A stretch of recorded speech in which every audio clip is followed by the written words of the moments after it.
రాముడంటే సామాన్యమైన వీరుడు అనుకుంటున్నావు.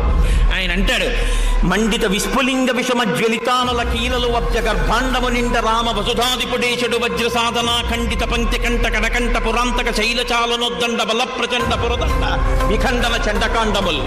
రామచంద్రమూర్తి వచ్చి తన బంగారు కోదండాన్ని నిలబెట్టి అక్షయబాణ తూణీరమలలోంచి బాణములు తీసి వింటినారికి సంధించి విడిచిపెడితే కళ్ళు తలమనేటటువంటి మెరుపులతో లంకాపట్టణపు ఆకాశాన్నంతటినీ కమ్మేసి రాక్షస సంహారం చేస్తున్నప్పుడు రావణ నీకు దిక్కన్నవాడెవరు ఉండడు, నిన్నెవ్వడు ఆదుకోలేడు.